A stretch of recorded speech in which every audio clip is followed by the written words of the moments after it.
Hi, I'm David Layfield with Affordable Housing Online, and this is my weekly blab where I sit and talk about affordable housing and Section 8 issues and answer any questions from our users.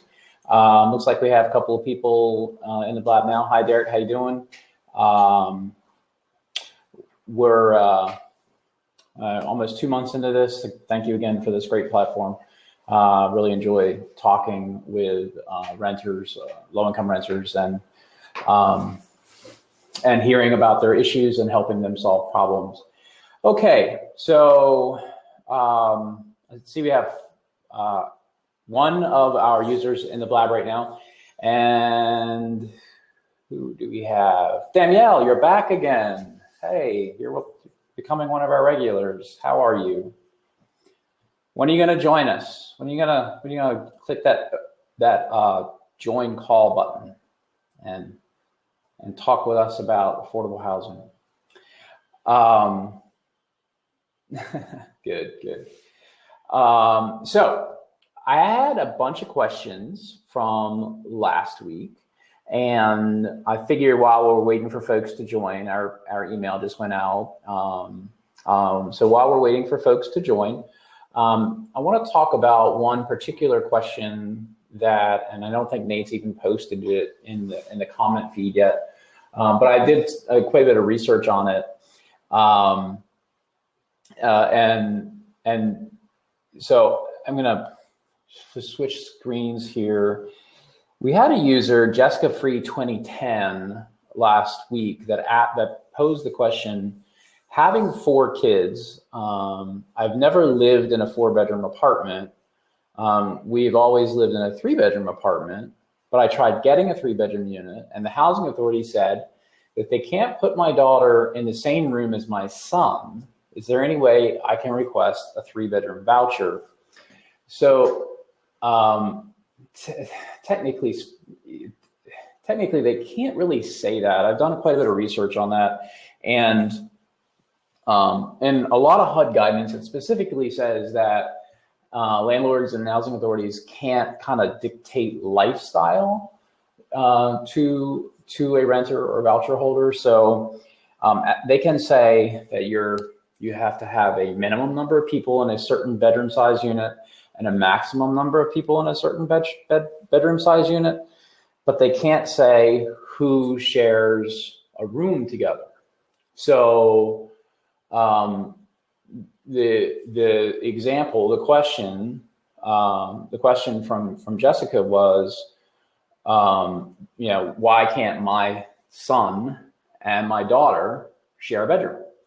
Well, the answer is they can, and there's nothing in the regulation that says they can't. So when the housing authority is telling you that it can't be done, it's either that the housing authority has instituted some local policy, which I'm not even sure that they're allowed to do that sort of policy, and it's going to require even further research for me.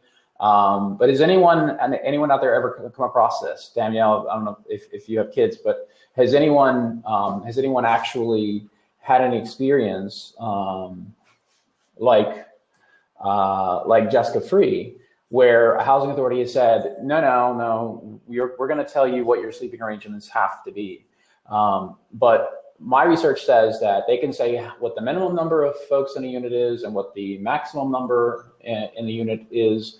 And in my blog recap blog post that we published today, and this was from, I think, the September 30th blab, in that recap where we go through and take everyone's questions and answer them, I did quite a bit of research with various HUD guidebooks. And they all say this kind of the same thing, that the housing authority can't tell you that whether or not kids can a male and a female kid can't share a room. So anyway, all right, I'm going to go ahead and go back on script here. Nate's got me a bunch of questions that have come in this week. If you have a question and you would like to ask it, you can do it one of 2 ways.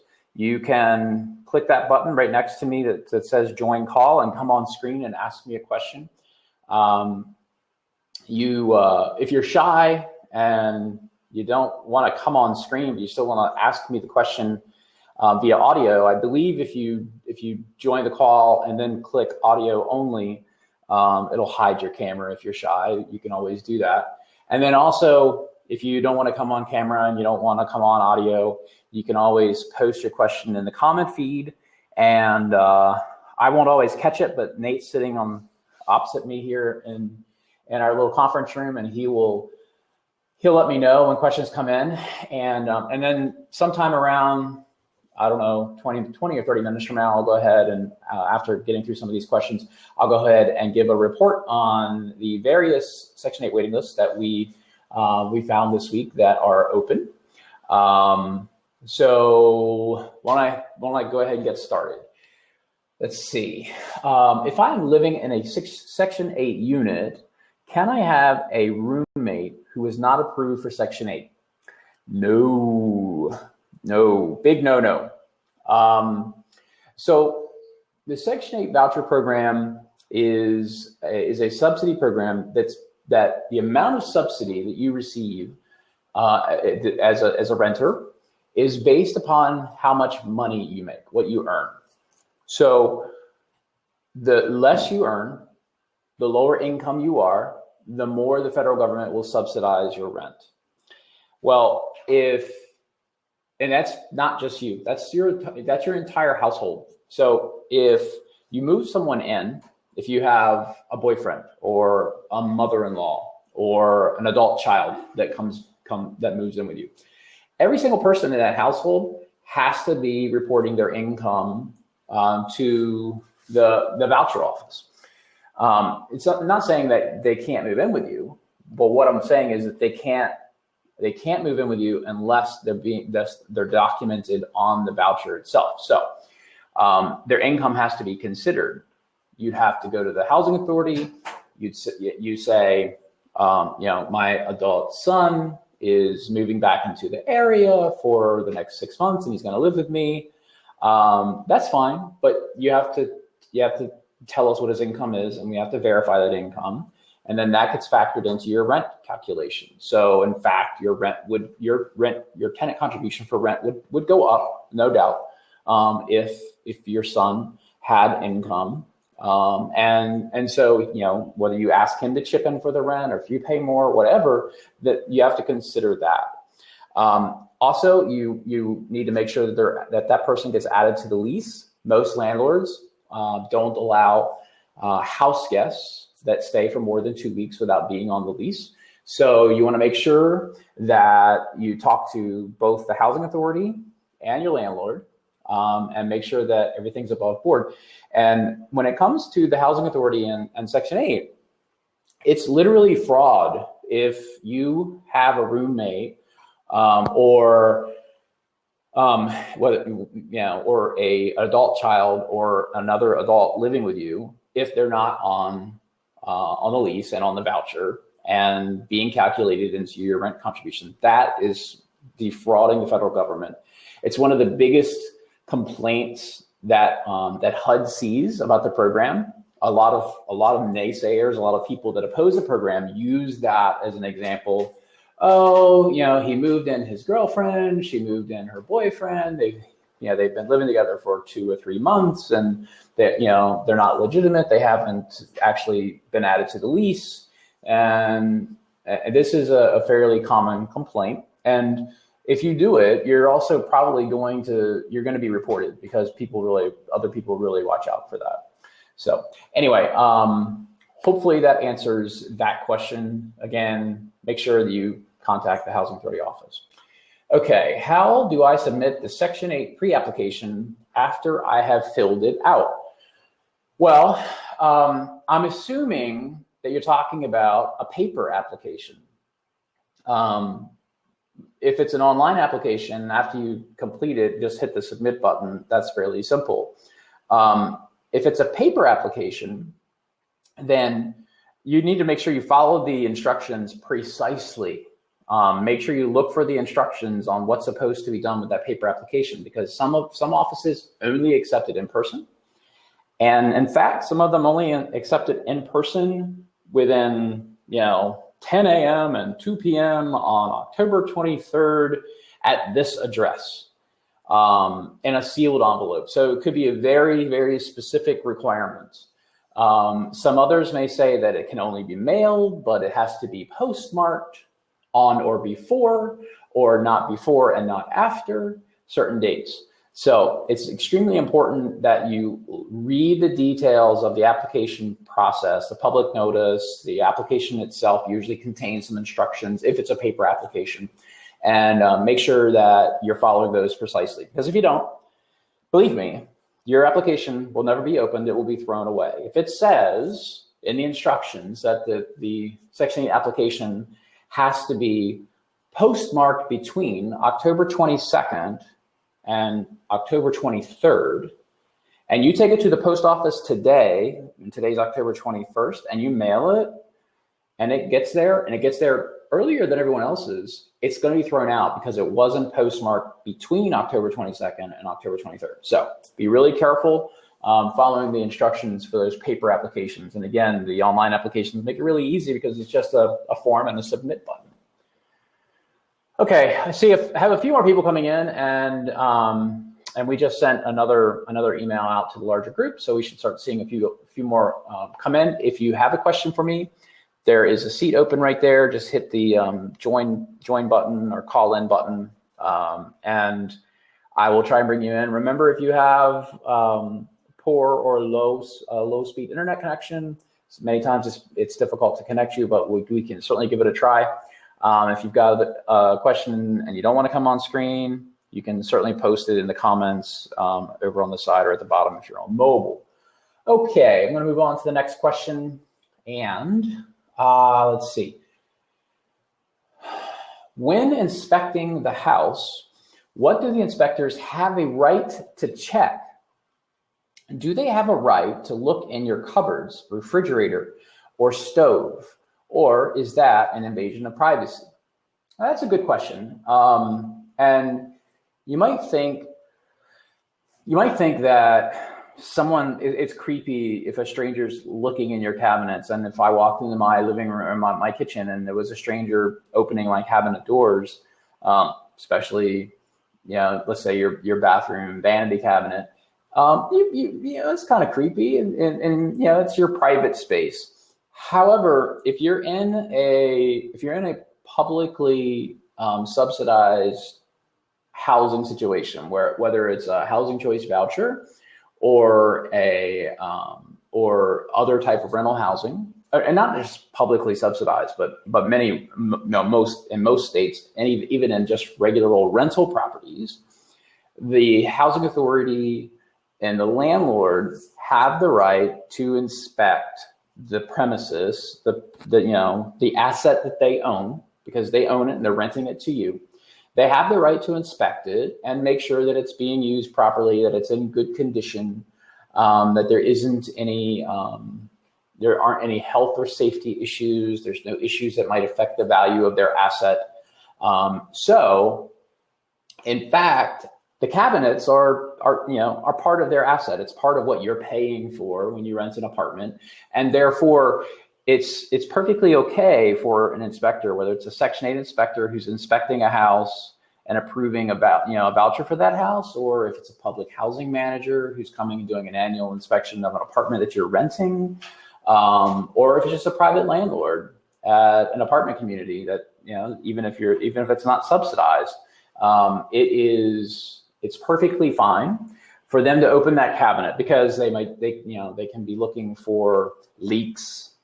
They can be looking for the wood starting to come apart. They can be looking for insect infestations. These are all things that are important to the healthy living for renters and the value of the asset. The same thing goes for the stove or the refrigerator. They're not opening the refrigerator to see what you're going to eat for dinner. They're opening the refrigerator to make sure that there's not mold growing in it, that the light bulbs are working, that the temperature is adequate, all that good stuff. So they're not out to get you per se. They're out to make sure that the apartment and all of its features are working well for you and are being maintained as their asset. Now, there's certainly And Stephanie, I see you're calling in. I'll get to you. I'll go ahead and accept you in a second when I finish up with this question. Certainly, there's certain areas that they can't. So if you have a briefcase or a suitcase or a purse in your apartment and it's just sitting there, they can't open that. That's private space. There's no reason why they would need to inspect the inside of your suitcase. If you have a garment bag hanging in your closet with clothing in it, they can't unzip it and look in there. If you have boxes in your closet, they don't have the right to look in those boxes. So there's a line of what they can inspect and what they can't. But usually that line it's basically what's attached. What is yours, right? What do you own and what do they own? Those boxes, the garment bag, the purse, the suitcase, you own those. The cabinets, they own those. The refrigerator, they own those. The stove, they own those. So that's kind of how that works. All right. So Stephanie, I think I lost you. I was going to bring you in. If you want to come back, just hit that join button. If anybody else wants to join and ask a question, hit that join button. Also, I want to highlight that it is Breast Cancer Research Awareness Month, and wearing my pink ribbon. My wife just made sure that it was displayed properly. I had it down farther down, and she said they can't even see it. So anyway, it's a very, very important issue. Make sure you take a moment this month and think about it, and maybe even find a way to give back to the movement to help stop breast cancer. All right. So if anybody has, anybody wants to come in, hit that join button. I'm going to get to the update in about 10 minutes and talk about the waiting list openings that we've found over the last week. And I'm going to go ahead and hit this next question over here. If you lose your subsidy in one town, can you apply elsewhere? Yes. Yeah, you can. However, you have to start all over again. If you lose the subsidy in one town, it doesn't mean that you can take that subsidy and somehow it magically appear somewhere else. It doesn't work like that. Once you lose it, it's gone. So whether it was a budget cut and it wasn't something that was your fault, or if let's say you were evicted or there was a criminal offense of some sort and you lost your voucher or you lost your subsidized apartment, you lose it. It evaporates. That subsidy is gone. That doesn't mean that you can't apply, 2 cities away or 2 states away, but you'll go through the same process everyone else does. That's starting from the beginning. So I hope that answered that question. Okay. Let's see, Nate, do you have some more questions for me? Stephanie's back. Let's try and get Stephanie in. Nate, what question do you want me to take next?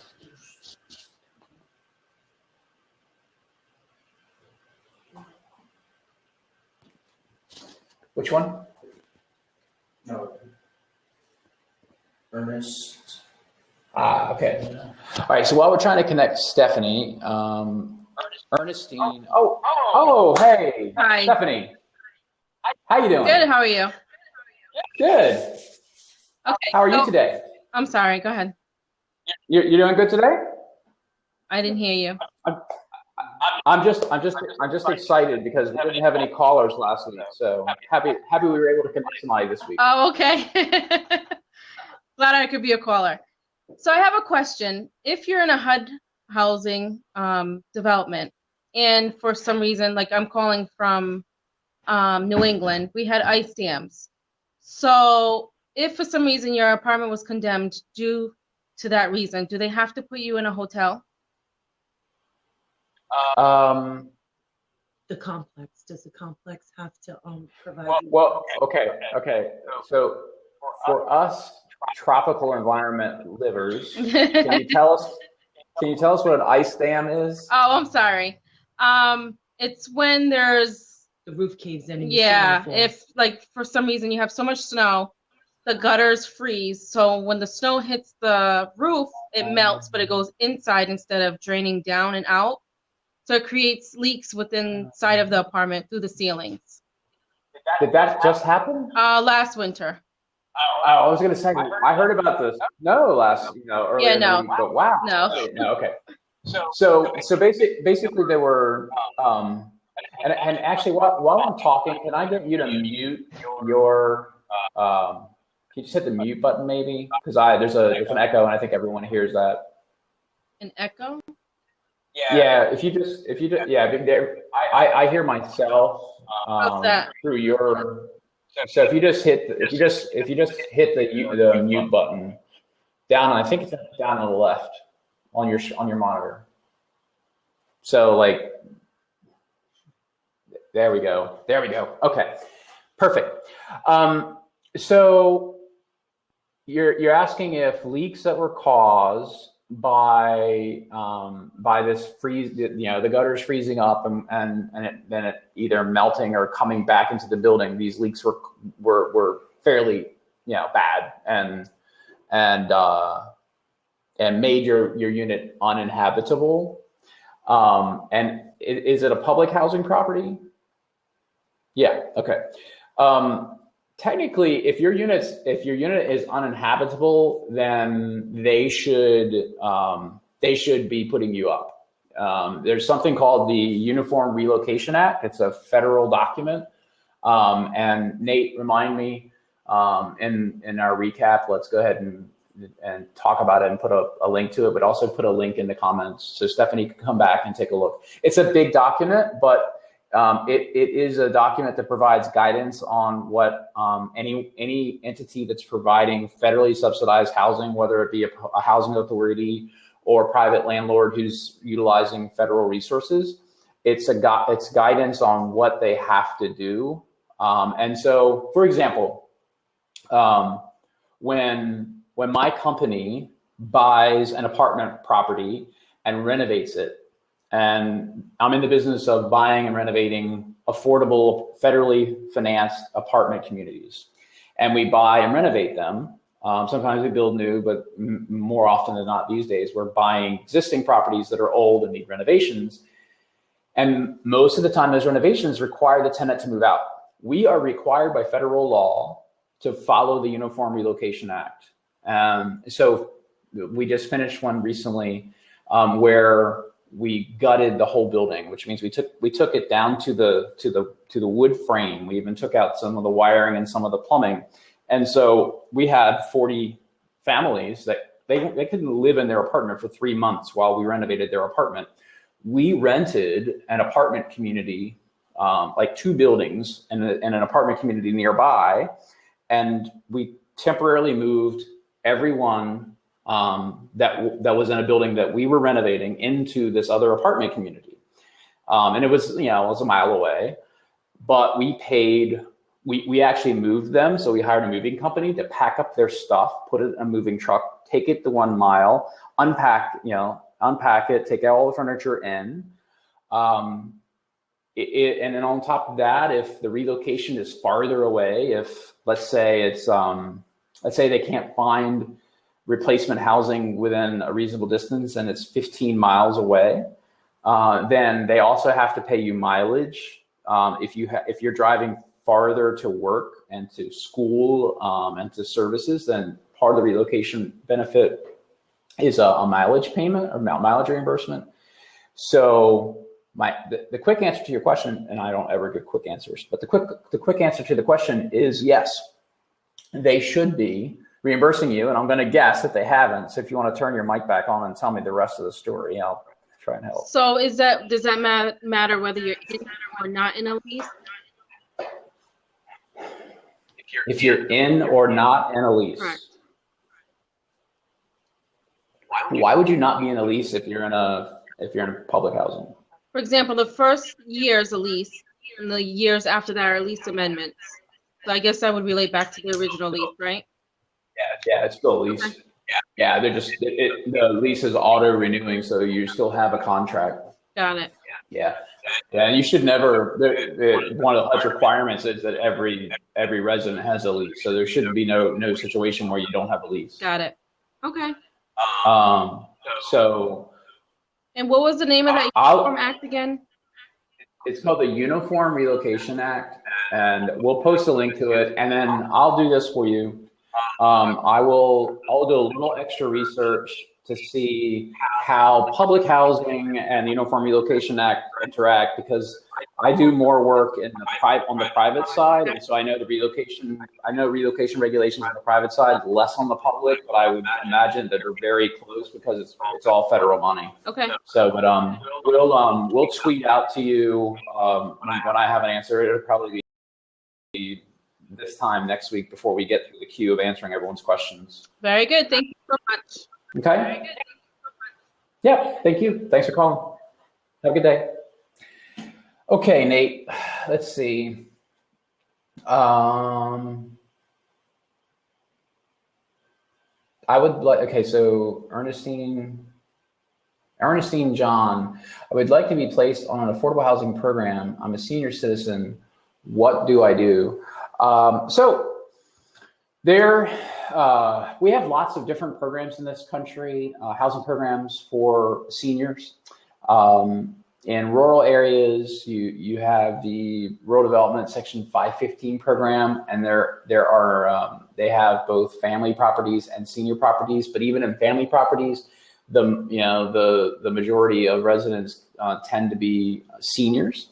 The age restriction there is 62 years or older. And then you have the HUD 202 program, which is just for seniors. And that's also 62 or older. Plenty tax credit properties are elderly only.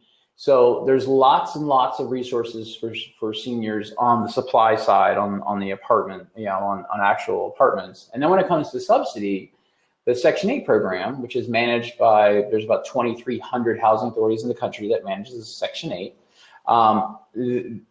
There are oftentimes a preference for Section 8 waiting list recipients who are seniors. So you want to check the Section 8 waiting list information, the application information, to see if there is a preference. But I would say, probably half of the openings that we see are for seniors. So, all right.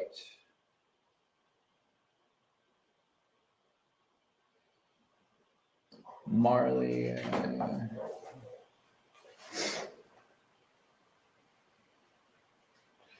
All right, so Marley Ghost. I've been filling out Section 8 forms in different states and wondering if they are transferable between states like New Jersey to Massachusetts once you're approved.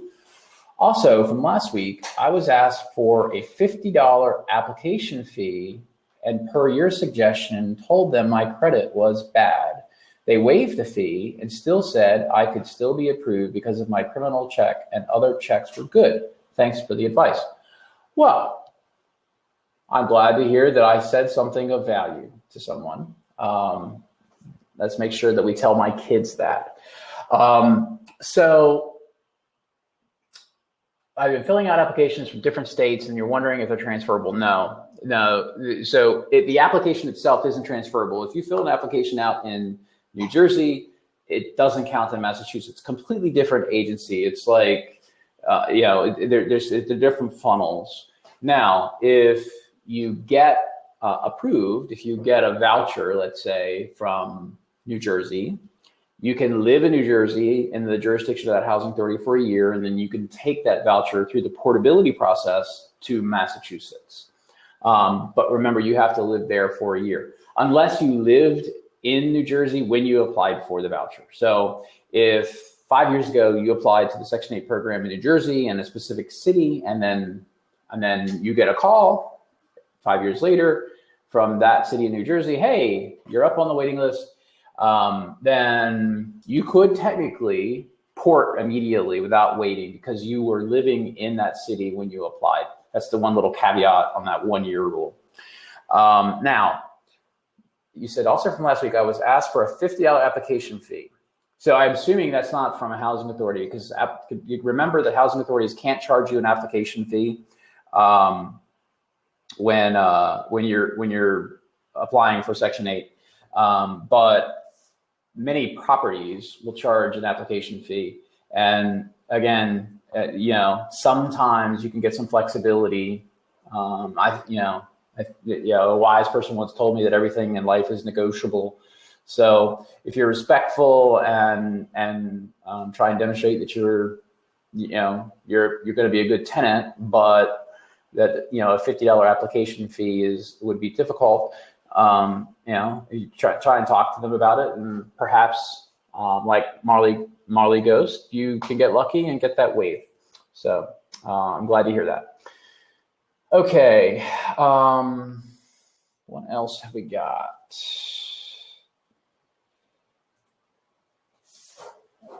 So Nate's saying that the applications aren't going through on the comment thread or the questions, and looks like maybe now they're working for him. So Monique asks, can I apply for more than one application? I'm assuming, Monique, that you're asking, can you apply for more than one Section 8 application? And if that's the case, yes. And in any case, yes. Even if you're talking about an application for an affordable housing community or a public housing project, you can apply to as many as you like. There is no restriction on how many you can apply to.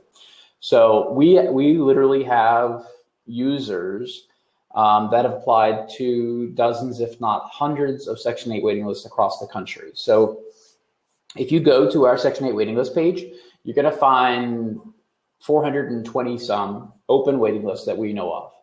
A few that are opening soon, a few that are scheduled openings that are open now but are going to be closing at some time in a week or 2 or 3, and then a whole group of them that are open indefinitely, that are open all the time. And we have folks that have applied to 20, 30, 40 different applications. And the online applications makes it really easy. I mean, you literally, if you have the information handy, and most of them ask the same information, you literally could sit there in an evening and apply to 10 different waiting lists. It's like buying a lottery ticket. The more lottery tickets you buy, the more chances you have to win, though I don't advocate buying more than one lottery ticket. But that statistically, they'll say the more tickets you buy, the more chances you have to win. Well, the same thing goes for Section 8 waiting lists. As long as you're willing to move to that place. Don't forget that if you get selected for one of those waiting lists that you apply to over in rural West Virginia, then you're going to be expected to move there for a year if you're going to receive the benefit of the application. So. All right. Yeah. Okay. Monique said yes, Section 8. So I hope that answered your question. Any other question? Any follow up on that, Monique? Okay.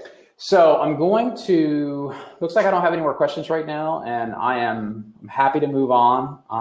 But to my weekly report, we have a couple of new Section 8 waiting list openings to talk about. But if you do want to ask a question while I'm giving the report, if you'll hit that join button there to join the discussion. And also, if you want to be notified by Blab the next time I come on, if you up top here next to our name, Affordable Housing Online, there's a little man with a plus button. If you hit that plus button, that follows us on Blab. And so when we come on live, you'll get a little notification. So social worker Pam just followed us. Thank you. And Monique, thank you for that follow. So go ahead and click that. And that way, the next time I come online, you'll be notified. Okay. So why don't I go ahead and get to what we are all about here. We at Affordable Housing Online spend a great deal of time looking for up-to-date Section 8 waiting list openings. There's no one else in the country that has the database that we do. There are copycats out there. There's one or two that literally watch our posts and then copy everything word for word sometimes. But they have they have no following. We have a million or so folks that come to our site every single month looking for information, and so we are really the only real source.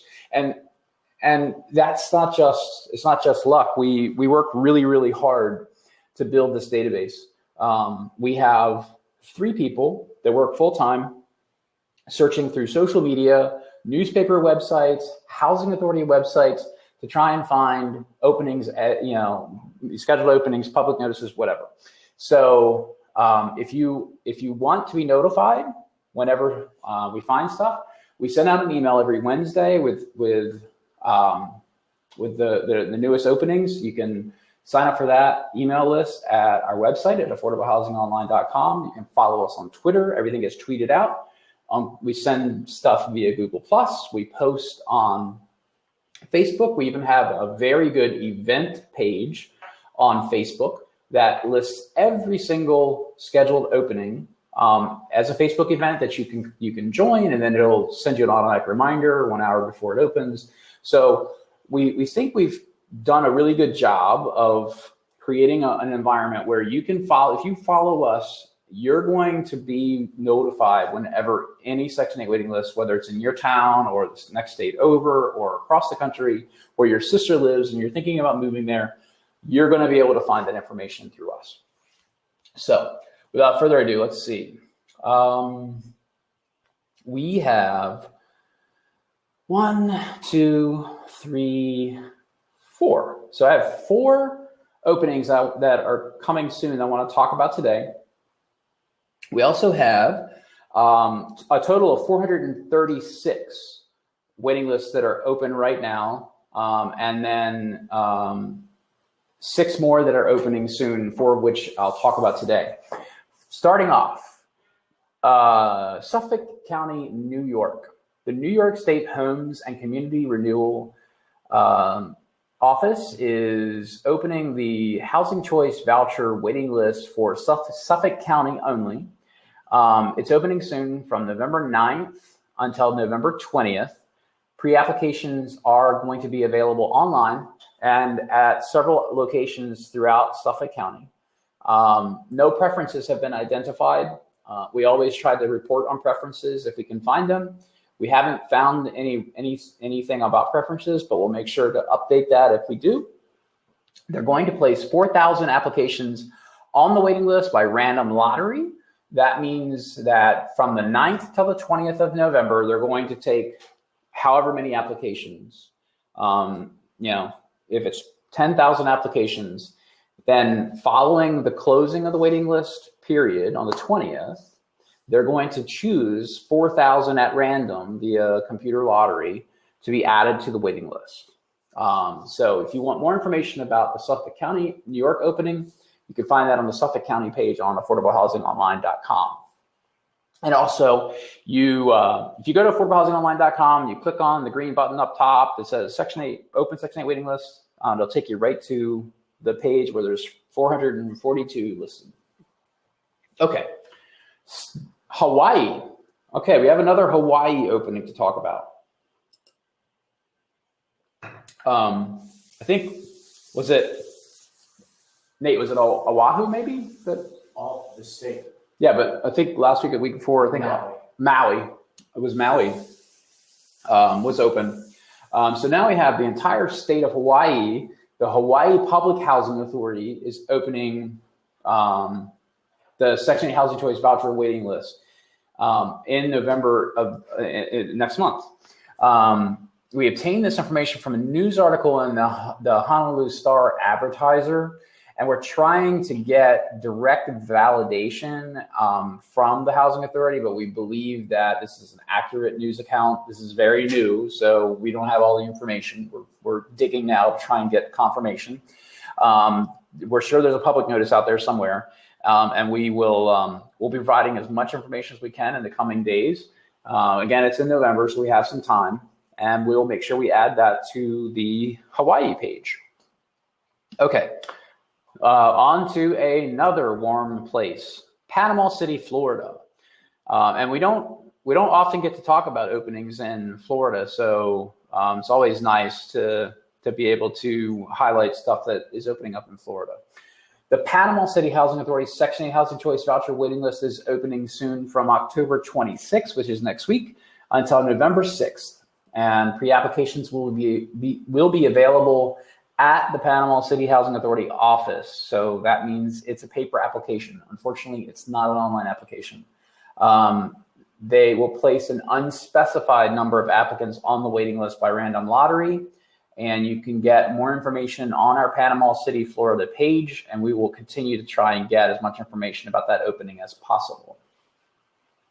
Lastly, of the 6 new openings we found, this is the 4th one that we'll highlight, and then the other 2 are smaller, but you can find those on the Open Section 8 waiting list page, is Orange County, North Carolina. The Orange County Housing Authority Section 8 Housing Choice Voucher waiting list is opening from October 30th to at 8 a.m. until November 2nd at 6 p.m. Pre-applications will be available online, or you can also get them at 2 locations on specific dates. No preferences have been identified, and they will place an unspecified number of applicants on the waiting list. We'll try and get more information about that and make sure we update our Orange County, North Carolina page. So that's the 4 I wanted to talk about today. And Nate, do we have any other questions come in? What do you got? I'm not seeing it, so just tell me. It's in. Oh, there it is. So if you're on a program called Affordable Housing Assistance, is that the same as Section 8? I don't know. That it's a very generic term, affordable housing assistance, and it could be a local program. And, it may or may not be. Do you have any more information, like what state, what city you're in? And if you want, hit that join button and come on. It was an email. Oh, it was an email. Okay. Yeah, it's hard to tell. It's probably not Section 8. Normally they'll call it the Housing Choice Voucher Program. So, okay, looks like I have 26 people watching right now. I have an open seat. I can talk all day long with these questions over here, but it's more boring when it's just me talking. So, of the 26 people here, doesn't someone want to come in here and sit down and have a conversation with me, ask a question? Otherwise, I'm gonna probably answer this last question and then and go back to my desk. Okay, so we have one question here. What is Section 8 housing? That seems to be a very generic question, but is a little complicated because it's a term that people use very, very loosely. The general public would say that Section 8 housing is housing that is decrepit, housing that's occupied by criminals. But you and I know that that's not the case. And there we go. I'm gonna come back to the Section 8 housing question. We have somebody, Darnell Frazier, is calling in. Let's see if I can connect Darnell. Hey again. Hey there. How you doing? Good to see you. The question that I have, since we're talking about what's the difference, is Section 8 housing versus low income housing. What is it? Well. Hey Darnell, can you hit the mute button on your screen there, so everybody hear that echo? Yeah, if on your video, in the square where you see your face, there's a little speaker button. There you go. So they're both very generic terms, and so there really isn't any difference, right? Low income housing is Section 8 housing. Section 8 housing is low income housing. Section 8 housing, I wish we just stopped using that term altogether, because it has such a negative negative vibe. Technically, Section 8 housing could be a private home that's occupied by someone who has a Section 8 voucher. It could be an apartment community that's owned by a landlord or owner investor that has a Section 8 project-based contract with the federal government. So technically, you really have those two types of Section 8 housing. But as I was saying before I patched you in, the public calls Section 8 housing any housing that's dilapidated or occupied by criminals or bad people. So that's the bad one really bad reason why using the word Section 8 housing it doesn't work. Low income housing is technically any housing that's occupied or made available for persons who are of low income. And low income is someone who earns 60% of the area median income or less. But there's many programs, and in fact, Section 8 housing, if what I just described, there's two different types of Section 8 housing, can also be called low income housing. So it's really semantics, and so I think there's probably more to your question. If you turn your mic back on and give me a little more information, I'm sure you're probably asking about specific properties. So now that I've had that cleared up, when you see new townhomes being built and outside they post a banner and it has HUD on it, does that mean that they have to be a mixed income property and that they have to set aside so many apartments or townhomes for low income people like myself so that we can go and apply? And if we do apply, there's different standards for that. Do you hear? Okay. Yeah. Okay. So let me ask you: when you say HUD, when you say on the banner, what do you mean by HUD? It actually says HUD on it, because that doesn't. It says HUD on it. Yes. Because it's not normally part of their for low income housing, and like when I back in Cleveland days where I used to live, there was like this area called Church Square. So they tore down a lot of the low income houses and they built these townhomes. And the townhomes, they rented them out to the public, but they also had to set aside like 10 or 20% of the homes for people who are low income. Mm-hmm. So now you have all these mixed income areas. And since I saw them on the banner of this place that I saw here in Florida, I wanted to know, is the same thing true? So can I go and apply for, if they have a HUD sign on it, which means that they should be accepting applications by people who are low income and disabled or whatever the case may be, is that what they should be told, or is that what the requirements are? Well, I want to make sure that you're not confusing the little house with the equal sign as a HUD sign. That's a symbol for equal housing, and every housing provider, when they're advertising, even if it's, heaven forbid, Donald Trump advertising a $40 million apartment in Manhattan, if he puts an ad, technically he's supposed to have the equal housing sign in the advertising material. So don't get that confused. And that's why I was asking if it actually spelled out the word HUD or through HUD financing, whatever.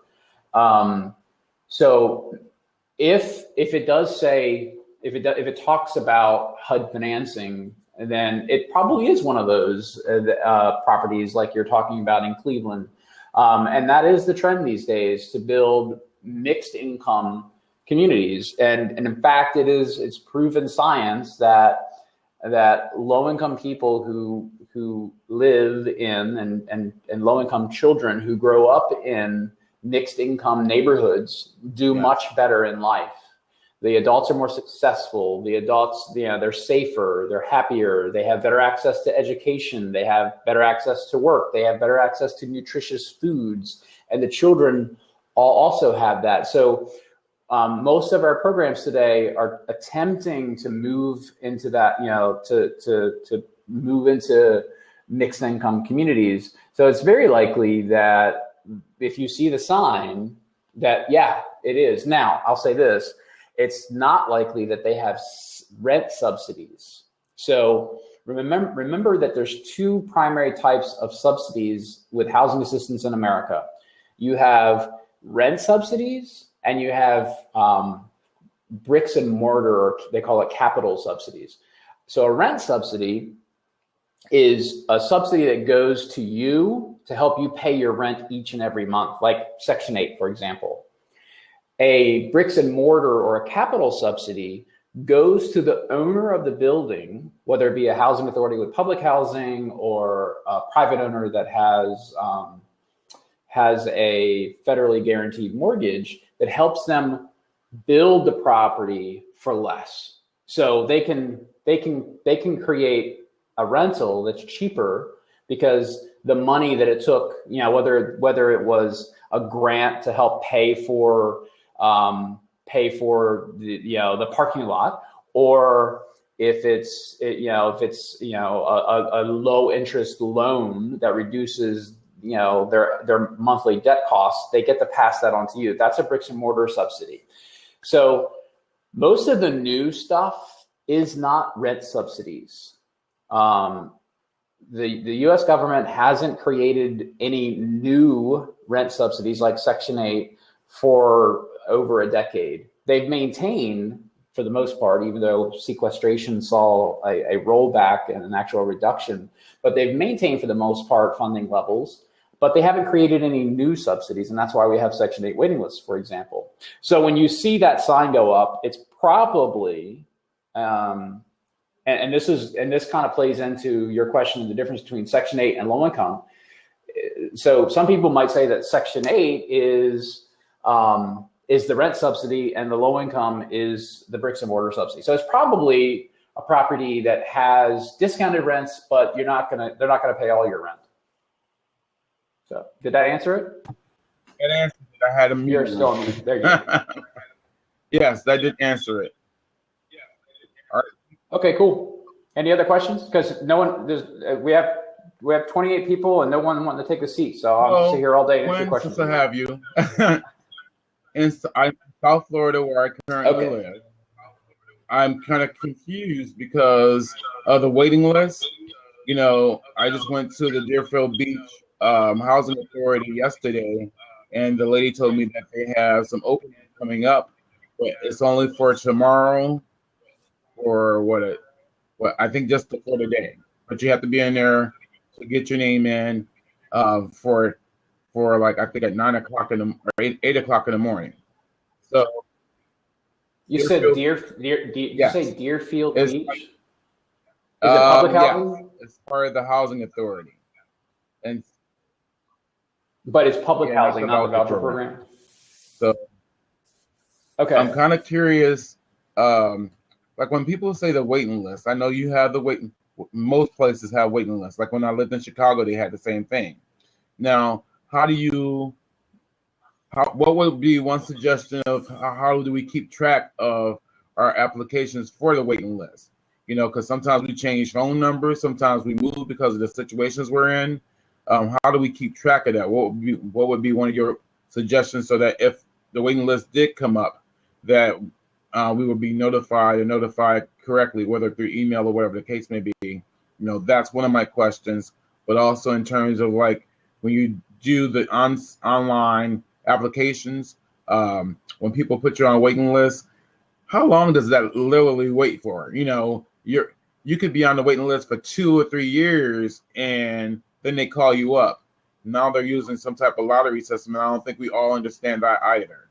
So those are my 2 follow-up questions, as like how to track it, Okay. and then make sure we get the notices when they become open. Let me tackle the second question first on wait times. They're all over the place. You mentioned Chicago. Chicago opened up their waiting list for the first time in like 10 or 15 years back I think it was last fall, if I'm not mistaken. And folks have been waiting for 10, 12, 13 years. And then we've heard of very tiny housing authorities that manage 30 vouchers in a small rural town in West Virginia that didn't have a waiting list at all. You could walk in there and get a voucher tomorrow. So they're all over the place, but usually we see wait periods that are 2 to 5 years long. Now, technically, housing authorities are allowed to close their waiting list once the waiting list, the number of applicants on the waiting list reaches a 2-year queue. So if the housing authority can demonstrate to HUD that it's taking at least 2 years to get through their list, then they'll close the waiting list and not take any more applications. So it's a tough question to answer, really. The more urban the city, the larger the city, the longer the wait. New York City's got 250,000 people on our waiting list, and it's been closed for over a decade, and no one thinks that it's going to ever open again. It will, obviously, it will eventually open, but not in the near future. So unless you're willing, if you're in a big city, and unless you're willing to move to a smaller town and apply, apply to that town in West Virginia or whatever, the wait's going to be really long. So the first question, that's an interesting question. It's interesting because we've been working on, I have an idea to help solve this problem that folks have, and that's tracking everything that they've applied for. And we have a small software development team here that's working on a product to try and help alleviate that. It'll be many months before we have a piece of software that even works. But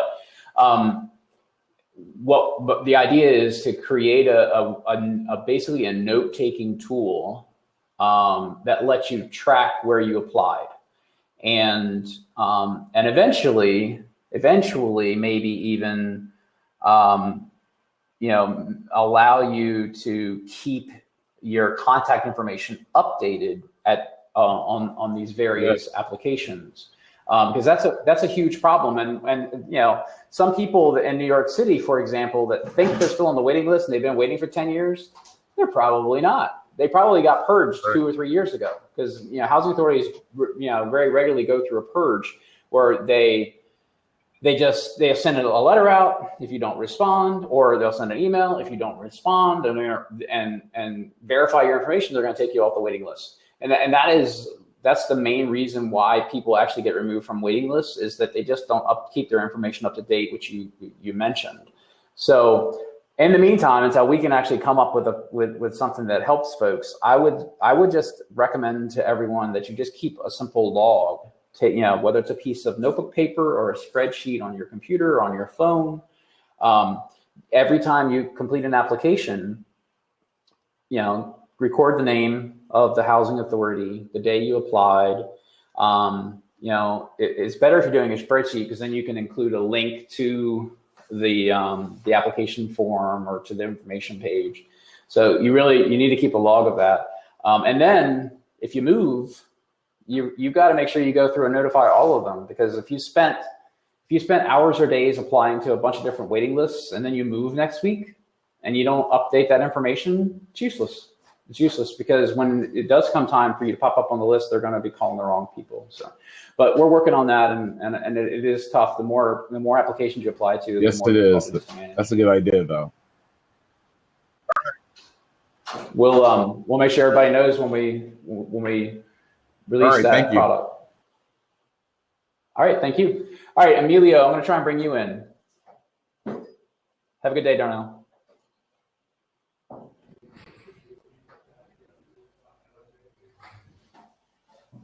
Hi, Emilio. Fine. How are you?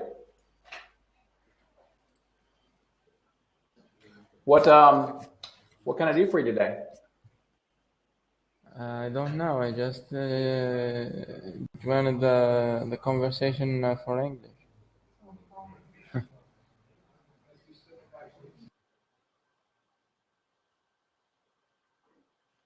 All right, sorry, Emilio got disconnected there.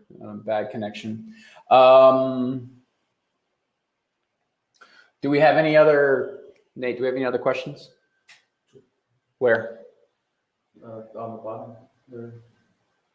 New York City? Yep. Do you know why New York City, including Manhattan, Brooklyn, Queens, and the Bronx, isn't opening Section 8? Yeah. Like I just said, the one problem with the Section 8 program is that it's extremely, extremely oversubscribed. And that means that there's far more demand for the subsidy than subsidy dollars available. That problem that's true all over the country.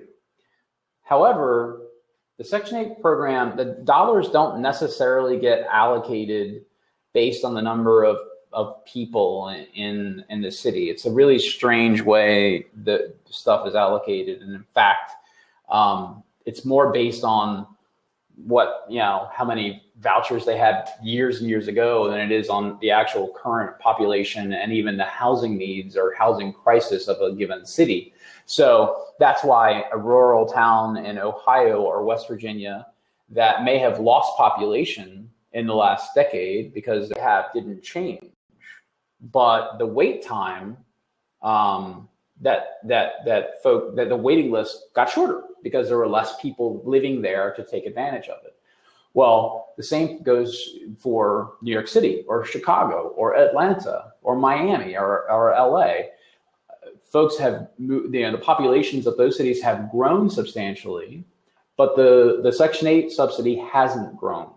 So there's more and more people that are in need of the subsidy, and the subsidy hasn't increased at all. So that means that more and more people are going on the waiting list gets shut down, and then it unfortunately, we need more housing subsidies to accommodate the number of people in need. There's, in general across the country, the statistic is something like there are 9 people in need that qualify for Section 8, tenant-based Section 8. There's 9 people for every 1 person that gets served by the program. And if you go to New York City or any of the other major metropolitan areas, that's a much larger number. It's more, it's more like 15 or 20. I don't know New York City's specific statistic, but for the most part, it's even a bigger discrepancy. So now I know a little bit about New York City because Mayor de Blasio has published a great 10-year housing strategy with a number of initiatives in it. And he wants to create 200,000 affordable housing units, additional affordable housing. Well, it's a combination of additional and preserving existing low-income housing that's going to be leaving affordability. But over the next 10 years, they want to create or preserve 200,000 units of affordable housing. So the good thing is the city government, NYCHA, the Housing Community Renewal, all the city agencies that are charged with providing good affordable housing for New Yorkers, they're very proactive. They have got some strategies in place to try and tackle some of the affordability problems. But as far as Section 8 goes, I wouldn't see anything anytime soon changing with the Section 8 waiting list. Okay.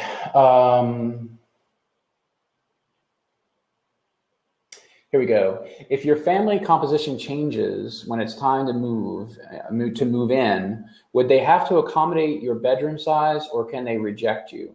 For example, would you have to reapply, or would they transfer you to the appropriate size list? Okay, so I'm assuming, are you talking about public housing? And where did that question come from? From Ms. Stephanie. Project-based. Okay, got it. Project-based Section 8 property, right? Ms. Stephanie? Yes. Okay. So yes and no. Usually, if you're on the waiting list and you get to the top, and then all of a sudden your family size changes, they're gonna try and accommodate you. However, if your family size just won't fit in that unit that's available, and they don't have another unit available, so let's say that you are a family of 2, but all of a sudden,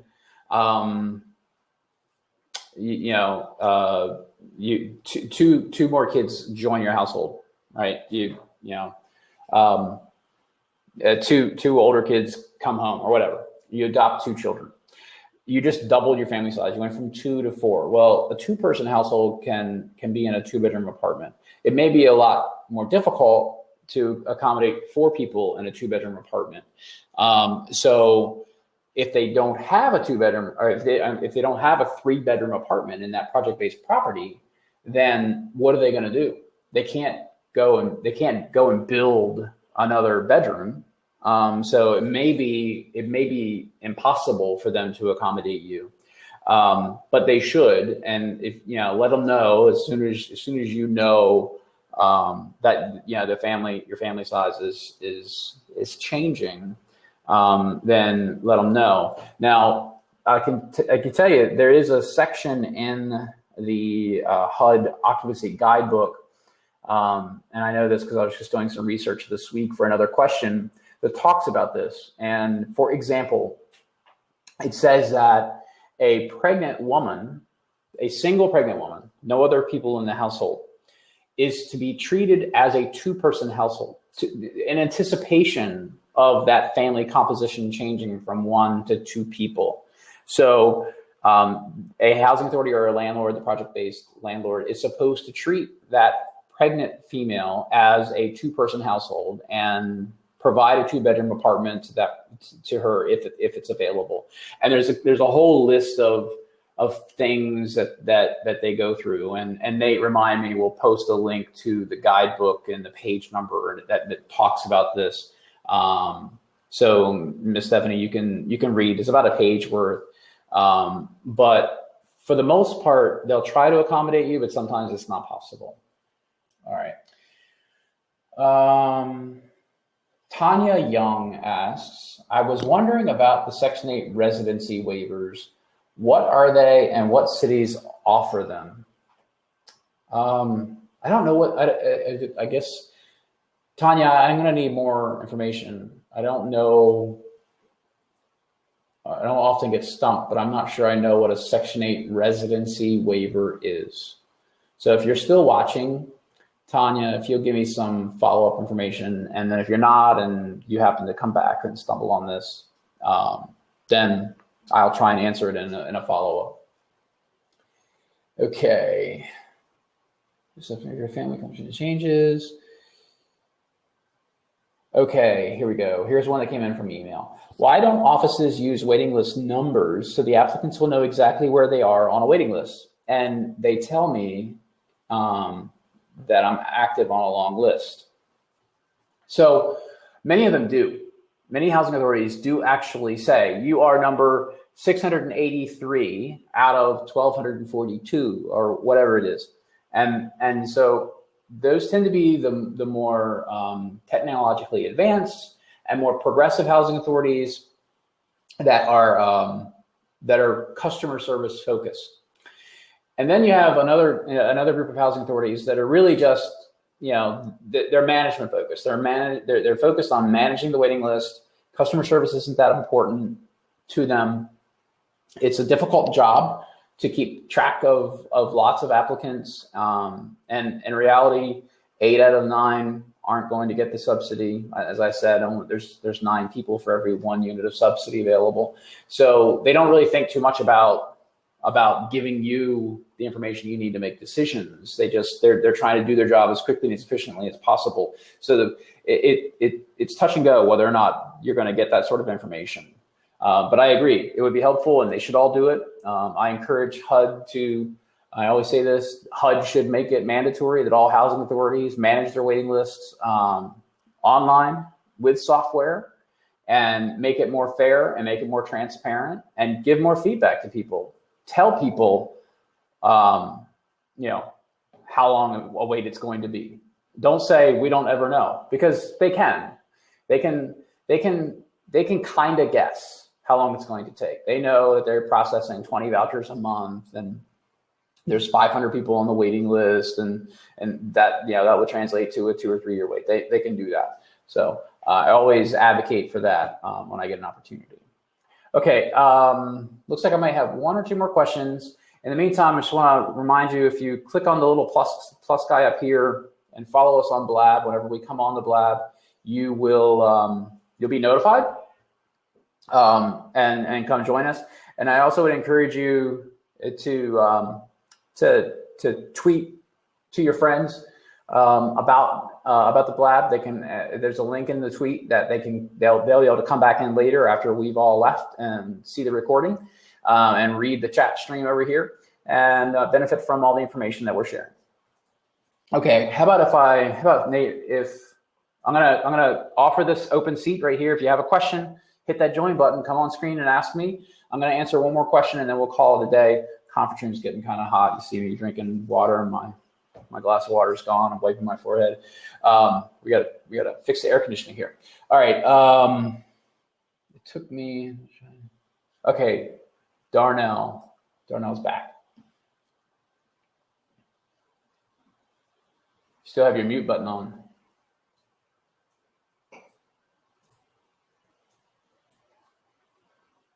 Still nothing. No audio, Darnell.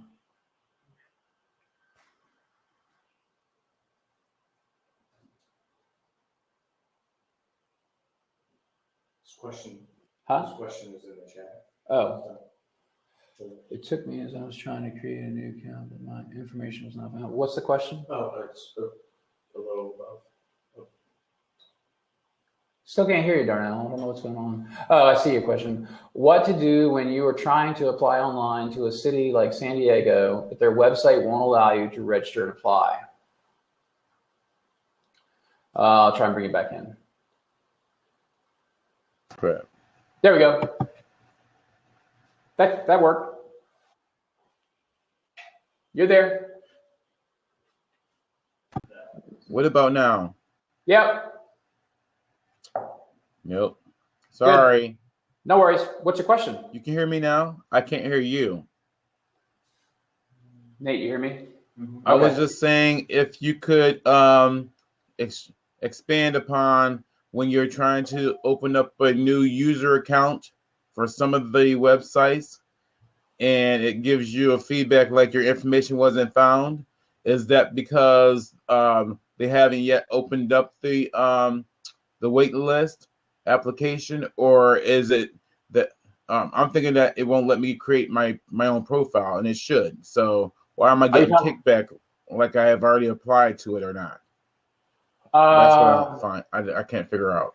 I think there's going to be a different answer for every single place you're trying to apply to. Try your volume now. Turn the volume up, Darnell.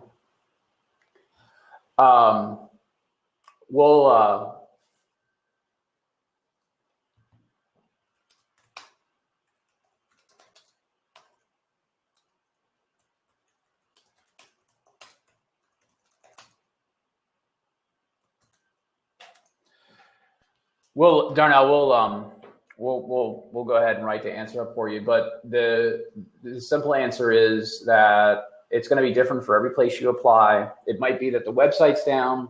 It might be that you might have problems with your internet service.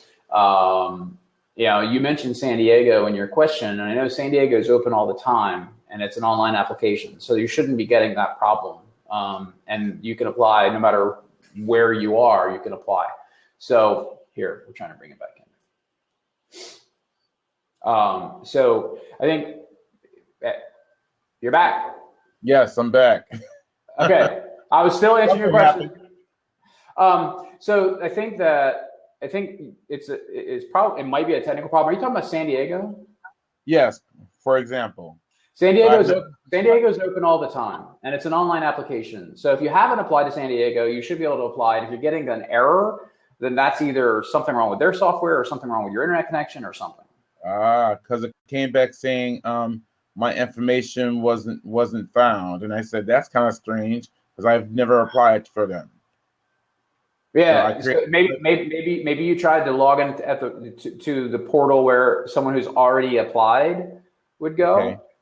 No, because it has like a section that says log in, and underneath it says create. So I clicked on the create, and it asked me for a username, a password, and then it asks you to confirm the password, and then it says what was it? And then you click on submit, and I did that, and it came back saying your information is not found. I'm like, I've never created a profile with you guys, so I don't know. I don't understand why I got to take it back. Is this San Diego County or the city of San Diego? Whichever one is open. I think it's San Diego County. They're both open. So is it SanDiegoCounty.gov or SDHC.org? Out of it. So I don't know which one it is, but I was just trying to apply while I was talking to you, and that's what it came back. I don't know if I'll be able to catch it, but I'll send you an email or whatever it is to click on to try to show you what happened. Okay. All right. Cool. Thanks. All right. Thank you. See you. Have a good day. You too. Okay, Nate, do I have any other questions? Toya answered your question about the waiver. Tanya, all right. In Pittsburgh, Pennsylvania, their residency waiver is expiring on October 31st this year. It states once the waiver expires, those approved for their Section 8 must stay in Pittsburgh for 1 year until they're eligible to transfer anywhere else. So I guess what you're saying is that the Housing Authority said that you don't have to live in Pittsburgh for a year after getting your voucher. Is that right, Tanya? That you could get the voucher and immediately port it instead of waiting that mandatory 12 months. Tanya, if you want to say yes or no in the chat, I think that's what you're asking. And this is a very, very, very obscure rule that I'm going to actually need to do some research on to be able to give you a good answer. So instead of trying to butcher the answer, why don't you let me research it, and I'll follow up and answer it in the recap of this. But I think there are, maybe I've heard of one or two other places that do this. And I guess, what was your question though? The question about the waiver. What was it, Nate? What they are and what cities offer them. And what cities offer them. Oh, okay. I was wondering about the Section 8 residency waivers. What are they and what cities offer them? Okay. Yeah, Tanya, let me do some research. I'm going to tell you that there's very, very few that offer them. I've heard of maybe two, but let me do some more research and we'll follow up. Okay. Any other questions? Is there a way to get moved up the waiting list faster? Okay, I'm going to end on that one. How's that? Is there a way to get moved up the waiting list faster? Not really. But if you meet certain preferences, you'll be bumped up the waiting list. So let's say they have a preference for veterans and you're a veteran. When you apply and you tell them you're a veteran, they're going to put you in front of everyone who's not a veteran. So yes, you will be moved up the waiting list faster. But faster is a relative term. If one turtle is faster than another turtle, it doesn't mean that either one of them is very fast. And any Section 8 waiting list is going to move really slow. So let's say there's, they have a 1,000-person waiting list and they have a preference for veterans. And there's 1,000 applicants and 100 veterans, and you're the 100th veteran.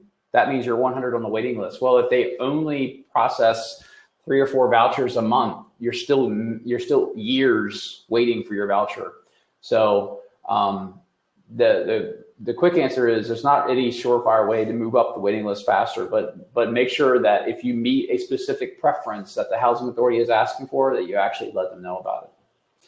Okay, if I don't have anyone else that's looking to join the chat, you can click the join button. Last chance. I'm going to go ahead and call it for the day. It's almost 4 o'clock.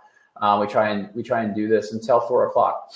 I try to do it every Wednesday at between 2:30 and 3. If you want to click this little plus button up here by the man, you'll follow us on Blab and you'll get a notice. You should get a notice whenever we go live. I would also recommend you go to affordablehousingonline.com right now. Nate, if you post a link to our homepage, go there right now. Look at the new Section 8 waiting list openings that we turned up this week. If you click on the green button at the top for Section 8 waiting list openings, you'll come to a page with about 440 openings. And so that's it for the week. Thanks for joining me, and I'll talk to you next week. Have a good day.